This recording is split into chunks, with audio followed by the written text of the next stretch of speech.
নমস্কার, আলফা বুলসের আজকের ভিডিওতে সবাইকে স্বাগত জানাই। কালই আছে বাজেটের দিনে নিফটি কেমনভাবে ট্রেড করতে পারে, আজকে আর গতকাল কেমনভাবে ট্রেড করেছে সেই বেসিসে একটুখানি দেখে নেব। আর একটা কথা মাথায় রাখবেন, কাল 1 ফেব্রুয়ারি শনিবার কিন্তু মার্কেট খোলা থাকবে। স্ট্যান্ডার্ড নিয়ম 9:15 to 3:30।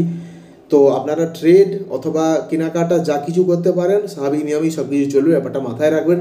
তাহলে আর সময় নষ্ট না করে দেখে নেওয়া যাক বাজেটের দিন নিফটি কীভাবে ট্রেড করতে পারে। স্ক্রিনে আমরা এই মুহূর্তে নিফটির 1 ডে হিসাবে চার্ট দেখতে পাচ্ছি, ডেলি চার্ট।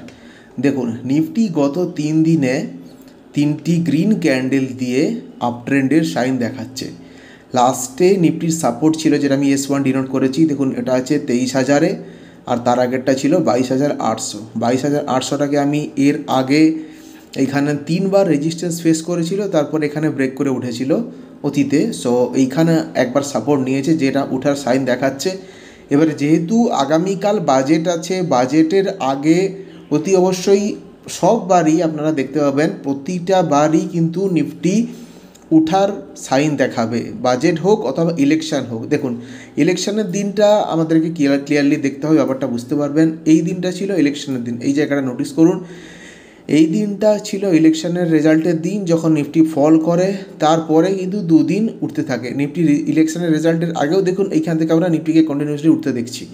কী হয়, প্রত্যেকটা নেতা বা মন্ত্রী বা যে কেউই পদে থাকে তারা সবসময় চায় যে তারা এইটা দেখাতে যে ইকোনমিকে তারা একটা বেশ ভালো জায়গায় নিয়ে গেছে। সো যেহেতু কালকে রেজাল্ট আছে, সুতরাং নিফটি একটুখানি মতিগতি আমরা ভালোই দেখতে পাচ্ছি অনেকদিন পরে। সাপোর্ট 2তে এই জায়গাটাতে একটা সাপোর্ট নিয়ে সাপোর্ট 1 অবধি গেছে, সেখান থেকে ব্রেক করে রেজিস্ট্যান্স 1 অবধি পৌঁছে গেছে, যেটা আছে 23,500।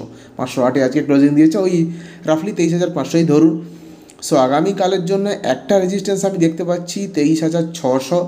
23,600 যদি ব্রেক করে তাহলে কিন্তু 300 পয়েন্টের মধ্যে আর খুব বেশি রেজিস্ট্যান্স নেই, সোজাসুজি যাবে 23,908। এই দেখুন, এর আগেও এখানে একবার, দুবার, 3বার এই 3টে জায়গাতে নিফটি সাপোর্ট নিয়ে উঠেছিল, যেটা আছে 23,900। সো এবারে যদি যায় তো 23,900 অতি অবশ্যই একটা আবার রেজিস্ট্যান্স ফেস করতে পারে, যেটা আমার মনে হচ্ছে। আর না হলে 23,600 খুব বেশি একটা ভাইটাল পয়েন্ট বলে আপাতত মনে হচ্ছে না, পর তাও একবার দুবার এখানে সাপোর্ট নিয়েছিল নিফটি। আর অতীতেও যদি দেখি এইখান থেকেই উঠেছিল, দেখুন 23,600 থেকেই জাস্ট ওঠা শুরু করেছিল। সুতরাং 23,600-তে একবার একটুখানি হলেও সেল অফ আসার সম্ভাবনা আছে।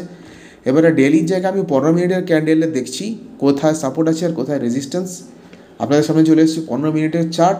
দেখুন, সেমভাবে আমরা দেখতে পাচ্ছি এইটা ছিল অতীত আর এইটা এখন চলছে। সো নিফটি আজকে 23,508-এ ক্লোজিং দিয়েছে। এই জায়গাটাতে আজকে নিফটি ক্লোজিং দিয়েছে। 15 মিনিটের চার্টের হিসাবেও 610-এ একটা এই মুহূর্তে আমরা দেখতে পাচ্ছি রেজিস্ট্যান্স আছে। এই জায়গাটার মধ্যে যদি থাকে 500 থেকে 610-এর মধ্যে বা 600-র মধ্যে, 500 to 600-র মধ্যে একটা দেখতে পাচ্ছি মোটামুটি সাইডওয়েজ টাইপের জোন থাকতে পারে, কেননা এখানেও আগে এই দেখুন এই জায়গাটাতে সাইডওয়েজ ছিল। সো একটা সম্ভাবনা আছে যে সাইডওয়েজ থাকে, আর যদি না থাকে তাহলে বেরিয়ে চলে গেলে অতি অবশ্যই উপরের দিকে একটা আপার সাইড মুভমেন্ট আছে।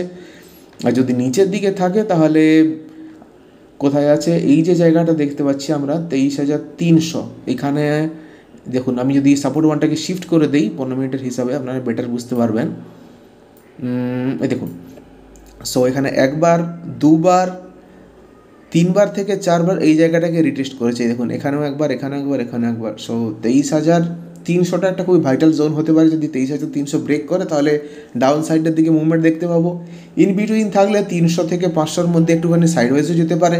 আপার সাইডে যদি 600 ব্রেক করে তো উপরের দিকে মুভমেন্ট দেখার সম্ভাবনা আছে।